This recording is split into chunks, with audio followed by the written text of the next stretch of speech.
Hey, y'all. Welcome back to the Champagne Wives podcast. I'm your host, Kelly. And I'm your co-host, Nicole. Hey, Kels. Hi, boo. How are you? I'm good. How are you? I'm good. Why you always laugh? I don't know. Because it's so That's like the fake I know, it's a fake TV laugh. I know.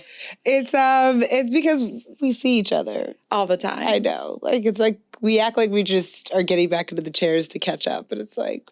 We've been caught up. But we have to catch up for our listeners. For the people. Yes, we have to catch up for our listeners. How was your weekend? It was good. So, again, October is a busy month for me, as you are aware. Both of my kids were born in October. I don't know how that happened. That means I had to get pregnant around February. So I think they're Valentine's Day, baby. late January, early February, yeah. Okay. Mm-hmm. Coming down maybe off the holidays, getting ready for Valentine's Day. I don't know. But anyway, so they're both born in October. So I had my son's birthday party this past weekend. Mm-hmm. And so I don't know. I feel like I'm getting I feel like I'm getting older. Because I'm tired. I've been doing this for my daughter. When I used to do it for my daughter, it was big, but I feel like it didn't take me out. It's taking me out now. Oh, really? Yeah. And her parties used to be so big. I was like a pseudo little planner in my mind. Yeah. And I would just have all the works. That's like when kids' parties were just becoming a big thing. Mm-hmm. Kids' parties in terms of themes and decor to match the themes and the petite seating and you know what I mean? Seating, yeah. Yeah, because that wasn't even a thing back in the day. The little kitty chairs used to be ugly food chairs, but now Chivalry petite. Exactly. Chairs, Claire petite, it's a thing. And so I don't know, it wore me out, girl. I literally could not get out of bed on Sunday again. Again. I sense a trend. Well, it takes me out. That means I feel like I'm getting old. Because if a heavy day takes me out. Which is crazy because I felt like as we were pulling up to the party, I said, you know what? This is great. There wasn't a whole lot of planning. There was a lot of planning, to get it to look as nice as it was. But I said, you don't have to clean up afterwards for the most part. It just seemed like it was a light lift that was bang for your buck, if you will. Kids had a great time, a light lift, but I know the way that we think. It's never a light lift. To the most part, yes. For the most part. I mean, if you would just show up and leave, obviously I'm not going to do that. There's just no showing up for me. True. I had to plan this to a T. My son likes Miles Morales. Mm-hmm. And so even though it was at a venue where there were attractions and entertainment, I still wanted it to have a theme. A personal touch, yeah. Yeah, so I still planned around that. So in terms of decorations, party favors, decorations, the treats, everything. But I told my family, I think you were there when I was leaving out, when I left out of the door of the place, I felt like I had been sucked out of a vortex because it was all good up until the end. The kids are just running around. They were hype off the sweets, and I'm trying to wrangle everybody to let's go. And I'm just as soon as I exited the building, I was like, damn. Yeah. That was crazy. Yeah. It can be. Yeah. I didn't have to clean up anything, but it still feel a high level of intensity. Yeah. Kids had a great time. It was a great. That's all that mattered. Yeah, it was aesthetically vibes on 10. It was fun. It was a really good time. Well done, Mom. Thank you. How was your weekend? I feel you spent half of it with me and all of it with my kids. Did, right? What happened? Yeah, it was a good weekend. I had fun this weekend. Spent a little personal time, which I always enjoy. And then soccer. Went to a soccer game with my daughter's soccer team and was able to take your Bambinos along with. Mm-hmm. And it was just a nice, beautiful fall weekend in Houston. Sun was bright. It was so nice. It was crisp. The air was crisp. But I did come down with a pretty wretched migraine. Allergies are on 15 right now. I was telling Kelly on the way in, I did not put my contacts in, so I can't see shit because my allergies are just so activated. Your glasses on. No, so cute. I thought you were okay. I mean, maybe I'll break them out later, but I don't know. You're so cute. Thanks. But yeah, no, I just like allergies run 10. So I got like a little bit of a migraine Yeah. like Saturday going into Sunday, but Yeah. was able to get it all back together. But yeah, it was a nice weekend. I felt it was a weekend where I was made to feel special, and that's always a nice thing. That's a beautiful thing because you are special. Sweet. Let me just say, it's special that we live across the street from each other. And, you know, how my kids ended up going to the soccer match with Nicole and her kids is that my kids were outside playing with their dad, and Nicole and her kids were leaving out and stopped and said, hey, I got these 2 tickets. Do y'all want to come? So my kids bust in the house, change clothes, and they go, which gave me extra time to just kind of like relax and be in like peace and quiet. And so, you know, I always talk about just, you know, visualizations and manifesting like where I want to live. But part of the reason why like I find it extremely difficult to move into my dream house is because I don't want to leave my neighbor. I know. My neighbor / friend, because you don't get that. You know what I mean? And that's priceless. Right. It's so priceless. Our kids, you know, even today, they're your kids are outside, my kids are outside. They're always at one of each other's houses. And so I don't know. That's just something that you cannot buy. It's very hard to buy. It's hard to replicate. And as our kids get older, it's even harder to replicate that. Because kids get into routines, they have schedules, and so kids just aren't outside playing anymore the way that we were. Exactly. So, like, there was a very small window that we had to like really capitalize on that as neighbors. And in general, I feel like that's the case. So the older your kids get, the more established in the routines they get, the less of a likelihood it is that they're going to make friends in the neighborhood, that the parents are going to make friends because they're high and buying like we were, right? Exactly. It was the pandemic that like forced us to slow down. Yeah. So yeah, I just I'm glad I'm making it difficult for you to move into your dream home. You're making it extremely difficult for me to move into my dream home. So I'm like, oh, well, how do I customize my current house to meet my needs right now? Those are the conversations I'm having in my mind. Internal conversations. Exactly. Yeah. No, I thought the same thing. I was like, what? How special. They're so special. How very special that, and we said this on the way up, that our kids just get along and they play nicely together. And no drama. No, ever. Okay, so what are we going to talk about today? Let's get into it. Okay, we have no segue at all, but we're just going to hop into it. You know, we've talked in the last 2 episodes about standards, standards as it relates to friendships, your relationship with your employer, your relationship with your partner or potential partners. And there's a lot of conversation that we've teetered on, right? Last week, most notably, how we mentioned Tyler Perry and how he had said that, you know, Black women need to be okay with accepting kind of the bare minimum from Black men specifically. And I think most recently there is a clip circulating of Tia and Tamara from Sister, Tia Mowrey, who recently single. Right, recently single, divorced Corey Hardick, who she was married to for 10 or so years. They have 2 lovely children together, but she decided that she wanted to move into a different direction and to kind of pursue her wildest dreams as it relates to probably many facets of her life, speculating there. But we don't know, right? We can make it up. But there's a lot out there, though. Yeah, she's very transparent. Yeah. More transparent than I think I would ever be able to be. Than you are. Yeah, and that I am, knowing that like we're going through very similar things. But she most recently was on I think it was a podcast or some kind of cameras interview panel audience, and was talking about her dating life. And she said a lot of things. And the internet, as I like to say, was abuzz, right?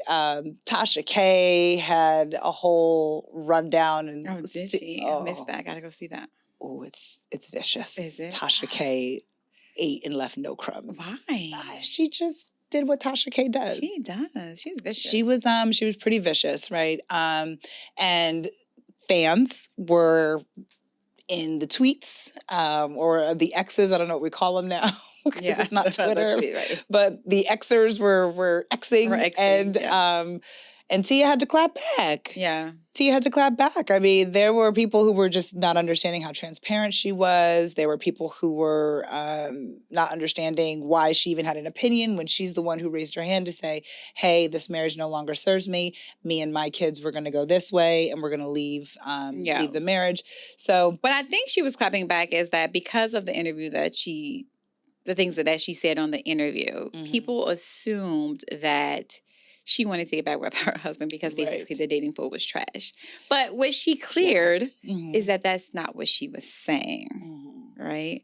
Just because the dating scene is not like it was when she was dating her husband doesn't mean that she wants to be in a situation that's no longer, or a marriage that's no longer serving her. Right. And that's what she was clapping back at. Right. And I think that that's very fair for her to clap back with that. I think it's a little limited in the thinking of the audience to think that like she's complaining versus stating an observation. Yeah. And I think I know she's not stating anything that like I know I haven't said in maybe not this chair, but a green chair when we were talking with Cruise Season, and that many women and even men have said about the dating pool, right? So we said today that we would talk a little bit about, we would talk a little bit about dating and our experiences past, my experiences present, right? Just around that concept. Yeah. Well, you will. I mean, I will say, I know this is like. I'm like, I know. First of all, bravo to you. Like sweating. I know. Bravo to you, because you all know that my girl Nicole is recently single. Yeah. So she's going through her own transition now. Yeah. But you have recently entered back into the dating field. Yes. Right? And so I think that you have a unique perspective in that you can, talk to kind of what Tia was saying, right? Speak to that. It's been a very long time since I've actually been out there, and I just cannot even imagine just listening to like you and some of my other friends who are divorced, who are single, just kind of hearing what they say about like their experiences. Right. I'm just like, wow, it's just such a world of difference from back in the day when like we were out dating around trying to, I don't know, I guess settle down. I'm not trying to find somebody, child, but like, you know what I mean? Like before we were settled, before we were settled, like I just, it's just such a different time. But as we talk about just, empowering women, in particular Black women, again, like how do you continue to maintain your standards that we speak of so highly while still trying to date in this new age? Yeah. And date in the arena, right? That we're forced to date in. Yeah. So let's get into some pitfalls of just like attaching emotionally too soon. In not relationships or situationships. Right. Yeah. Because I find that as women, just again in conversations, like we, want to progress. If we find somebody that we like, progress the relationship forward, right? And at an accelerated pace. Yes. If we think that things are going well. I mean, and that could be for a multitude of reasons, right? There could be, I don't know, like you see potential in a person, or, you want companionship. You've been single for a while and you're seeking companionship, or, you are, out of a bad or an abusive situation and you just want to feel loved and, and want to be treated right. And so I think for a multitude of reasons, women just connect emotionally too soon into situations. And I just don't think that allows for a clear head to go into these dating situationships that allows women to operate in like their full power, to maintain their standards, and keep their boundaries. So yeah, and I think I couldn't agree more. And I think when women move too quickly emotionally, we say men are simple, but men are also very smart, right? Yep. And they pick up on that. Is my observation. They pick up on that, and you use the phrase or the term situationship. And when you move that fast emotionally, or you attach that quickly to a person, you're probably more likely to end up in a situationship versus a relationship. Yeah. And I just re-entering this dating world have had to do a lot of homework just to make sure, because I dated to marry, right? I didn't date to figure out what I like, what I don't like. I dated to marry prior to my current circumstances. Yeah, that's so true. Yeah. Okay. And what I have learned is that in an effort to not accelerate, that emotional attachment, and run the risk of having that dynamic with a man who I want to have a relationship with turn into a situationship, it's really important for me to allow for time to do its thing. So there's like this 90-day rule, right, that I'm really trying to practice to allow my head and my heart to catch up with one another, because my heart will naturally want to attach if I start to see things that, boxes that I have on my not so short list of requirements and standards get checked off. But it's easy when you start seeing like box after box after box get checked off. It's easy to be like, what? They're my king. Right. Right. The royal feet are clean, your highness, right? Like, exactly. Let me crown you. So there's just a lot that can happen if you lead with your heart. And so if you allow those minimum 90 days, your head to catch up with your heart, you're able to logically assess the situation, and allow what naturally happens. Like, I'm no doctor, I'm no scientist, but I do know that like there are a series of hormones that like get activated when women get excited about the possibility, the potential of being with a person. Yeah. And so it allows for, I don't know if it's serotonin, the oxytocin, whatever the hell it is, but all those levels to kind of regulate. And that has helped me really just kind of take my time. Yeah. And has allowed me to say, you know what? Yeah, okay. We'll see how this... He's consistent. Yeah, we'll see how this plays out. Or it's a hard no. Yeah. Right? Because I've seen the inconsistency. Yeah.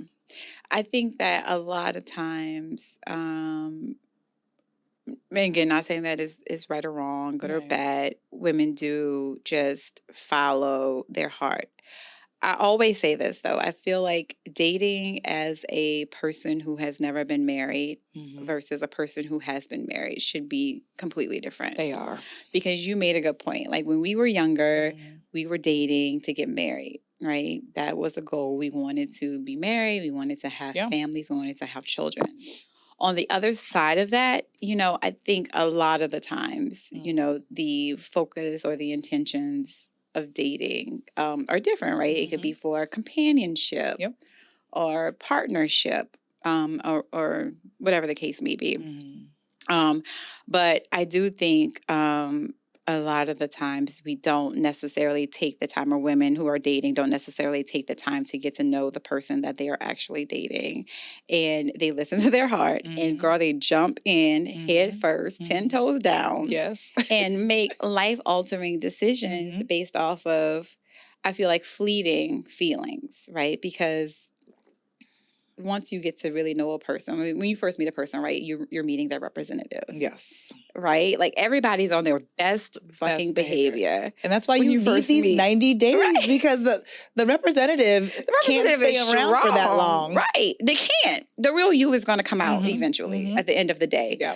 And so I do agree with you. That pause, that time will give you the opportunity to see, whether or not this person is who they say that they are, and also give you an opportunity to assess the red flags, because we all have red flags, right? And so, it'll give you an opportunity, you give it time to assess whether or not those red flags are, detrimental, something that you can work with, something that you're willing to compromise on, etc. But, if you are, dating from an emotional standpoint, I just don't think that you're sound enough to make the decisions based off of, your mind and your heart. I think you're just more or less following your heart. And so that's, I think, a lot of my good sisters get caught up in these situations.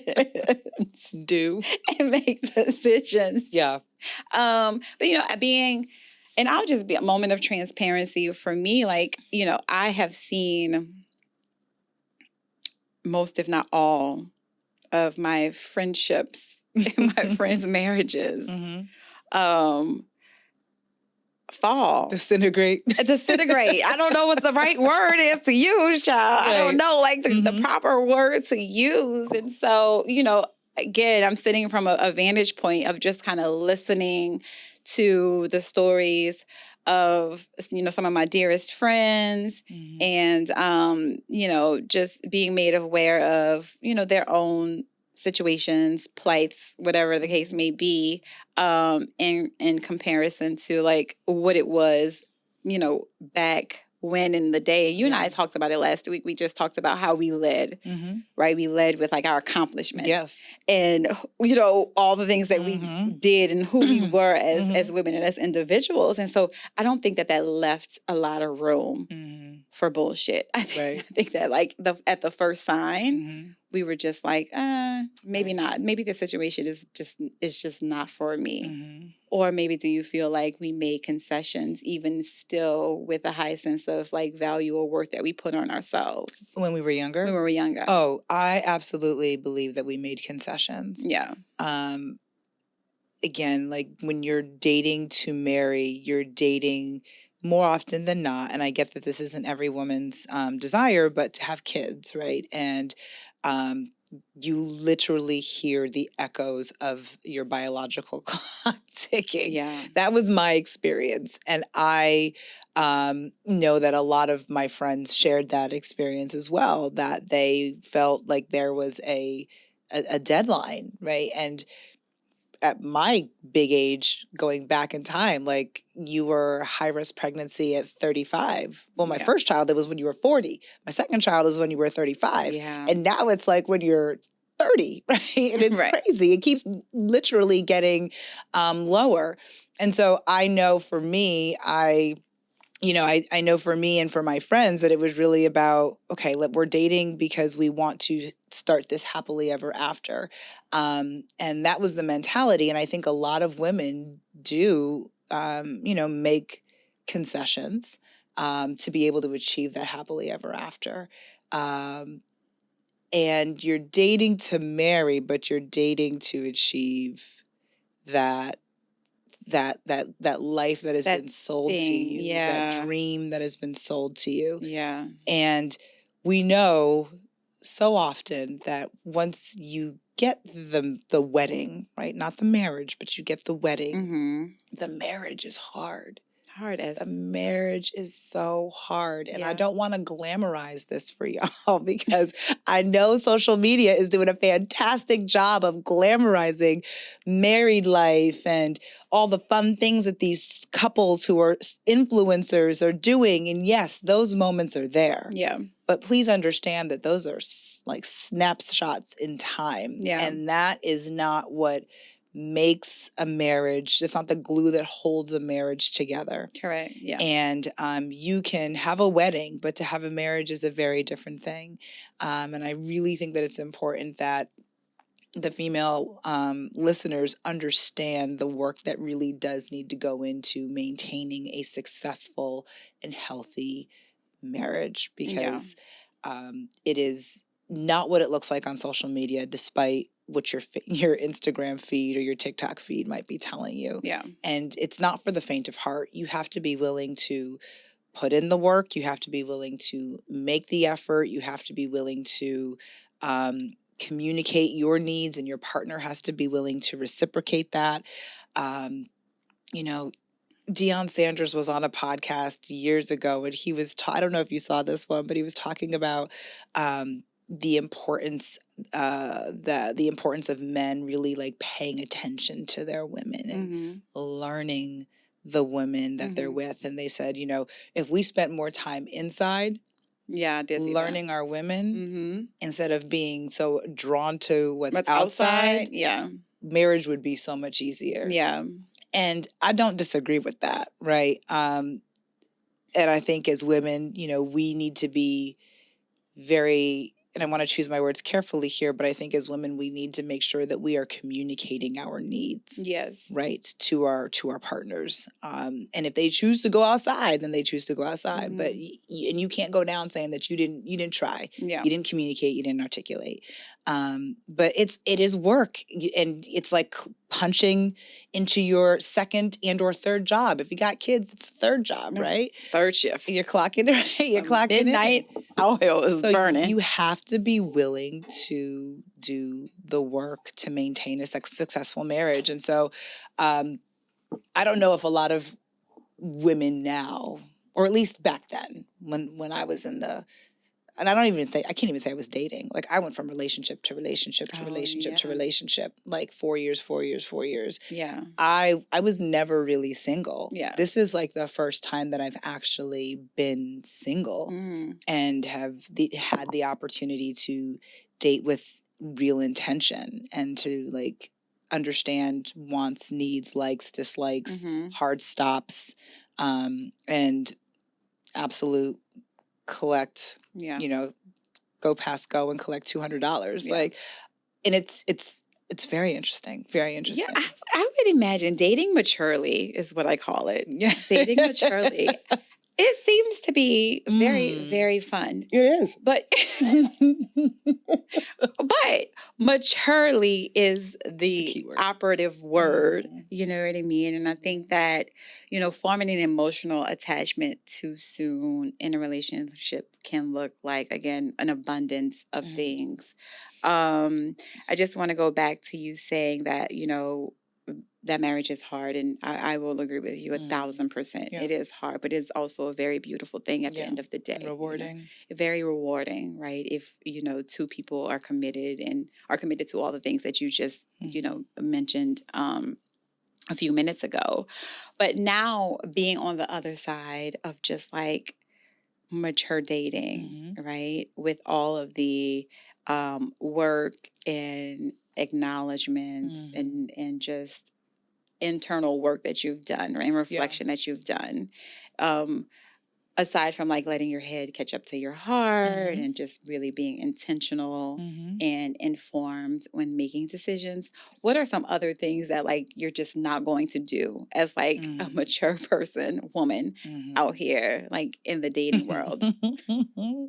A number of things. So if you want to date me. Yeah. You know, I go back to the cruise season conversation, like, you know, where are we having dinner? Mastro's, what's the bill? Or what are you ordering? So personally, me, I'm not like, we're not doing these low. Like, are you sitting by the phone waiting for like someone to text you? Are you like worried about like whether or not, you know, a person that you're interested in is sending you a message or calling you, or you know what I mean? Exactly. Like, are you too busy? Like, chase down the tracks, right? Like, are you? Yeah. Okay. I track.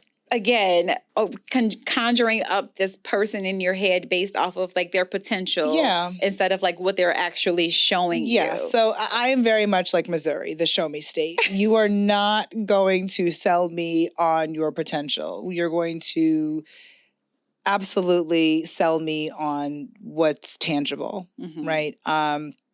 I think when you're dating maturely, as long as you're not choosing to date, you know, an early 30-something or a 20-something, there should be some successful track record that they can demonstrate. And listen, I get if you want to be in that struggle love and you want that to be your story, that's okay, right? If you want to be by a man's side and help them along and build them up, that's okay. But, you know, as a mature woman who's dating maturely, that's not my choice. Yeah. So yes, I need tangible success stories that you've had. We need to go on real dates. Real dates for me are going to be planned. They're not going to start with a WYD. Like if you sent me a WYD. What is left on what? First of all, you get a tombstone next to your name. You get 2 tombstones in the cemetery. 2 tombstones, and then you get a casket, child. You at the ground, you 6 feet under. But yeah, no, we're not. We're being planful. We're being intentional with the time that you want to spend with me, or that we want to spend with each other. Yeah. So, I know on social media, there's a young lady who's saying that, like, we are not doing coffee dates, and she's gotten a lot of hate for that. And I agree with that. I will, if I'm unsure of a person, if I'm unsure of a person and it's the first time meeting up, we're going to meet in the day. And I'm okay with a coffee date. Okay. I'm okay with a coffee date, but like, if you are telling me that, like, I'm interested in wanting to get to know you and you're coming with that gas, then I'm expecting that there's going to be a reservation at this time at this location. Yeah. Okay. And you're going to send me the open table or the resi information. Yeah. So the person has to be intentional. Very as well. intentional. Yeah. Don't very waste intentional. your time. Just with the simple, just enough to get by. Right. Breadcrumbs, as I like breadcrumbs. to say. Yes, breadcrumbs. There you go. And we're moving at a pace that makes sense. Yeah. Like if we meet and you're reaching out to me, and this is just my own personal standard, we connect, we exchange phone numbers or whatever the case may be. We text for a day or two. Within like 4 days, I'm expecting you to say, I'd love to take you out for dinner. What does your availability look like in the next, 2 to 3 days or whatever the case may be? Yeah. And we're going on a date, a face-to-face, sit down date. We're talking, we're having elevated conversation. Elevated conversation. Yeah. And yeah, we're not just going to have 3 weeks of texting. Yeah. I got work emails that I could do if I want to do that. Like I have friends that I can text if I want to do that. Yeah. Like if you're serious about wanting to date and I'm serious about wanting to date you, there's going to be some intentional and purposeful movement to make sure that we can see each other and connect. And I know there's a lot of pushback on that, but I will say if you demand a person rise to the occasion, they will. And I think a lot of times men do not have, someone saying, you're going to treat me this way, you're going to do this, or we're not going to be able to communicate. Right. A lot of times women are just accepting, to your point, using your word, breadcrumbs. And that's what they're going to get because that's what men are going to give. Right. But if you expect more and you are able to communicate that, then I think, based off of what I've experienced with my friends in mature dating, you're going to be able to get that, right? Yep, you are. And I know a lot of people say a lot of things, and particularly men, they like to be in our comments, but there's a reason why men are in our comments. I saw somebody say something like, if a man is in the comments, like, talking bad about it or talking on this, that's not the man you want. That's not the man that you need to go for. But I always say a hit dog will holler. Shout out. You know my saying. But there are men out there again who will rise to occasion and rise to the occasion. And so I know also for just women who have children, I know that's a whole nother layer to the dating world, right?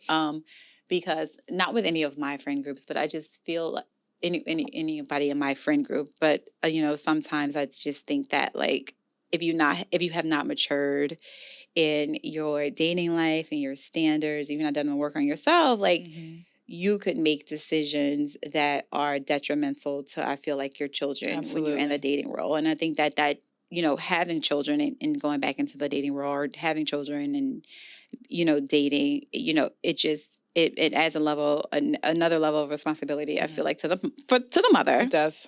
For the most part. Yep.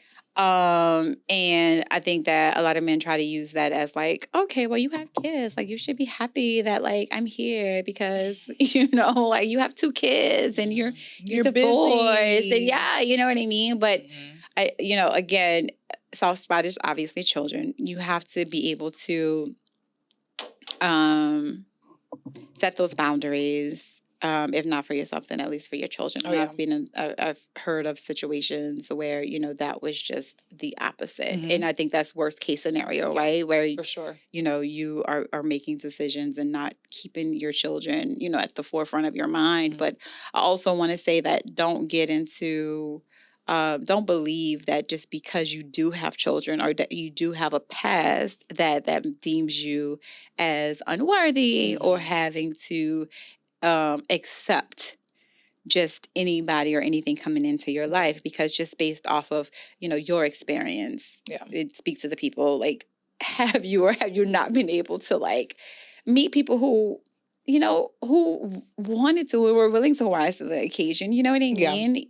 You're not hiding the fact that you have kids. You're not hiding the fact that you have a past. And I think that's also, a part of mature dating as well. Yeah. And being emotionally sound, showing up as who you are authentically. And if a person is going to accept you for you and all the things that come with you, great. If they're not, then they're just not meant to be in your life. But what has been your experience with dating, coming in with, the kids? With 2 lovely children. Yeah, beautiful babies. Yeah. My experience has kind of been, I'd say, on the spectrum. I think it's really interesting that you say this, because another podcast that I was listening to had talked about this very thing. And my personal experience is that there are people who love the fact that you have kids and find your motherhood incredibly attractive, and I'll go so far to say sexy, because they just love that nurturing side, and men love a nurturing woman. And I have seen men who are just like, well, you're really busy. You seem to have a lot going on with the kids and with soccer. And the short answer is yes. Booked and busy. Right. Like, yeah. So if that's a problem, then this is not going to work out, right? Yeah. Because at the end of the day, my kids are my greatest blessing. And I know you share the same thinking there. And we are one. They are part of me. Like, we're a package deal. Yeah. And if you are dating maturely, or you are younger in your years and have kids or a kid, and you are running into people who take issue with the fact that you do have children, let me tell you, they are not the one for you. You will never be able to convince them that you are the one for them, because they're always going to have issue with the fact that you have children. But they're going to take what they can get. And they're going to take what they can get. But just know that it's going to be a hard road out there, right? Yeah. Because there are also men who are out there who will love you for everything that you are, bring, do, will be, but you have kids and they're not their kids. Yeah. And that's a problem too. For some men, they want their own children with you. And then they're the ones that have kids that want their own children with you, but don't want to blend a family. And that shit don't make no sense. But houseway. Right. I'm like, houseway. The hypocrisy and the irony is just all over the place here. But like, moral of the story is, there are men who accept you for who you are and all of the assets and blessings that you bring to the table. And those are the men that you need to be open to receiving affection, love, and care from. And the ones that give you a hard time or make you feel like your children, or the time that you invest and spend with your children, is a burden or are a burden, we're done. Yeah. We're done, because it will always be a burden. Even if the relationship progresses, there will always be, they will always be a source of tension in the relationship. And it will force you, it'll put you in a position where they're going to want you to choose. Yeah. And Child. we ain't doing that. But for the people that do choose, that should send a message to the person that they're with, right? Yeah. And I think that's the Absolutely. larger message. Like, if a person, in our opinion, because obviously that's all that we can speak from the advantage point of, you know, if somebody does make decisions that are adverse to their children for the sake of a relationship or a man or a woman, like, I just don't think that is. I don't think the other person really respects that. I think they're going to take, you know, they're going to take it because obviously human beings are human beings, and they're going to take what they get. They're going to want the feel good moments, and they're going to take the good.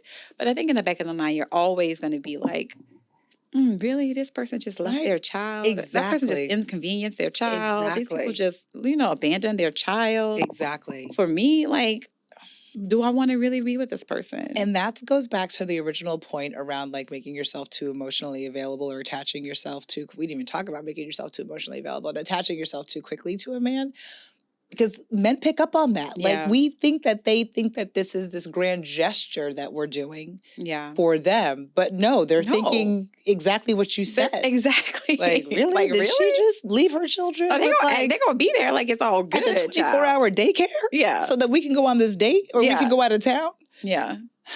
And there's nothing wrong with the 24-hour daycare. I get it. There are shift workers who work, you know, at the refineries if you're in Houston, or if you're a nurse and you're on the D shift. Yeah, but if you're uprooting your child's whole entire life to be in a relationship or be with somebody, like, you know, and I get it. Like, I know, especially after you come out of a relationship and it's been tough, and, you know, you want the companionship, and you just feel like you haven't been able to really secure the things that, you know, you want personally.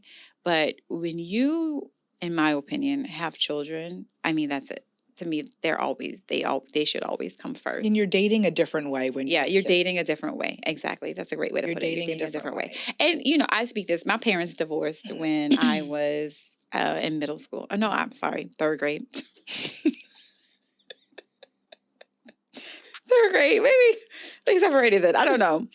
But I always knew that me and my sister were a priority in my mother's life. Like, nothing changed. We had our house. She worked multiple jobs to make sure that we didn't go without, and we still were able to maintain the same lifestyle that we had. My dad was still obviously in the picture. He was around. You know, there weren't men coming in and out of the house. My mom was not just uprooting. She didn't uproot our stability for a relationship. You know, and now as we're older, she's telling us, you know, I was dating, but we had no clue. But you had no clue. I had no clue. You had no clue. We had no clue. I know similar to your mom as well, who exact same story. She dedicated her life. Yes, her whole life. And your sister. Yeah. And if she was dating, I still don't know. My mom don't talk about that. She's still not talking about it. My mom ain't letting no My mom's opened it up a little bit, child. No, I'm like, Mom, did you date? Right. No. Not your business. That's your business. Leave me alone. Okay, Mom. That's your business. Yeah. But and that's going back to the you date differently when you have kids comment. You have to. Yeah. Especially like if you have daughters, and then if you have sons, like you have to date differently, because what's the message that you're sending to your daughters, right? Around like their worth, their value. Yeah. What lesson are you teaching your son about how to treat women? Yeah. Right. And so you really have to just think about it so differently when you have kids. And how I dated or attempted to date in my 20s is not how I can date in my 40s. Cannot. I can't. I mean, I refuse. I mean, and I'm proud of you. I'll just say that. I'm not getting mushy or anything like that, but very proud of you. I mean, you've just handled the entire situation with complete and utterly class. And I think that you're a great mom. Thanks. Obviously, your kids love you to death, but so happy that you were able to open up and have this conversation. You know, it's not something that we talk about often, but I think it's going to help a lot of people. Yeah. Because a lot of people are going through it. Mm-hmm. And so I think it's just a nice balance. You don't have to be all out there like Tia. And Yeah. Tia, what's her name? Her middle name, Deshawn. It was like Tia Deshawn came out, child. Tia Deshawn, we respect you immensely. But I just think that this is another perspective to the dating mature conversation after a breakup. And I'm glad that we were able to have it. I think that, to your point, there's no need to be salacious about it. There's no need to go into detail about it, but it does need to be referenced and need to be spoken about, because we do have a lot of women who are, looking for that second chance, if you will, at love. And, it's incredibly important. We sit in these chairs weekly and talk about authenticity. Yeah. It's incredibly important to be authentic about the experiences that we have, good and bad. So, happy to be able to share, and, wish you all well, whether you're dating to marry or you're just dating to learn what you like and don't like. Wish you well and having fun. Wish you well in your pursuits. Amen. Cheers to that. Cheers to that. I don't know if we have time for what's popping. I don't know. Maybe if do you have like one that's like pressing that you want to just jump right into? Nothing? I'm sure there's something. There's something out there. I mean, there's okay, so speaking of just like Black women and their glory and having their standards, Kayla Nicole, I'm not sure if you guys are familiar with her, but she is the ex-girlfriend of tight end, I guess that's his position, not sure, Travis Kelce. Yes. He plays for the Kansas City Chiefs. Well done. So it was just recently announced that he is dating Taylor Swift. And for some reason, Kayla Nicole's name has been coming up in all kinds of conversations. Whenever there's like a black and white issue conversation, people draw lines in the sand, right? And Team Kayla Nicole all day. So people have been coming for her on the socials, and I can imagine just being extremely vicious towards her for something that she did not say. She didn't make a comment. She never said anything about their relationship. She never said anything at all. This is just all people bringing her into the conversation. And I think it stemmed from because Black women were just like, how you go from Travis Kelce to Travis Kelce? Like, he just you just made a whole flip. It's giving, like, I don't know if it's giving appropriation or like social climbing at this point, because he obviously has a type, but now with Taylor Swift, like, he has like shaved his whole beard and has a like clean cop mustache, like popo mustache, like, so I don't Reno 911. Reno 911 mustache, exactly. And so so people were just like, how you go from Kayla Nicole, who's obviously voluptuous, a beautiful Black woman, to Taylor Swift, who is, Taylor Swift, she's obviously talented.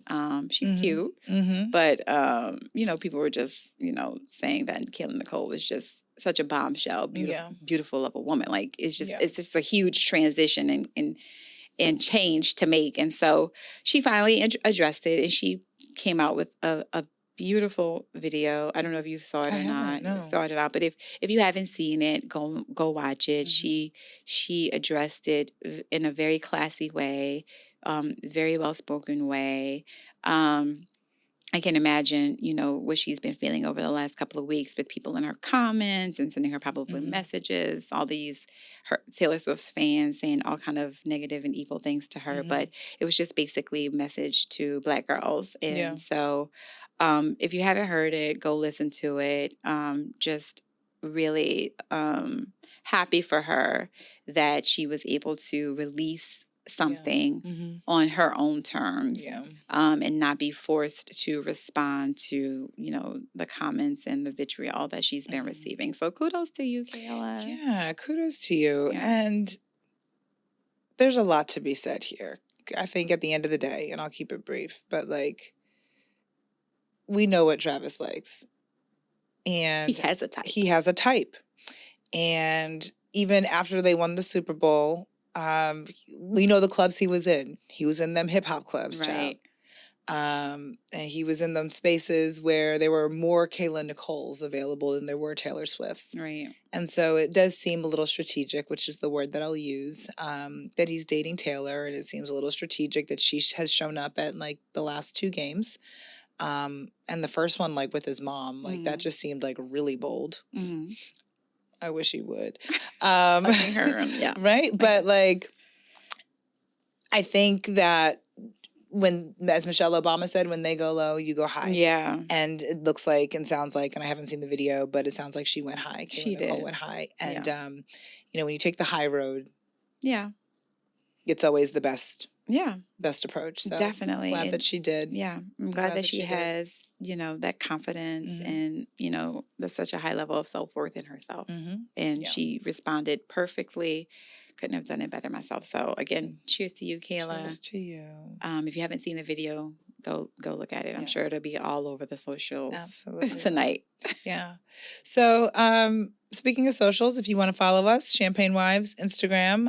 If you want to engage, Champagne Wives Instagram, TikTok, Facebook, all the things. You know, I sent a text to Kelly and was like, I'm really loving where we're going with this and the types of conversations that we're having, and this is the vibe.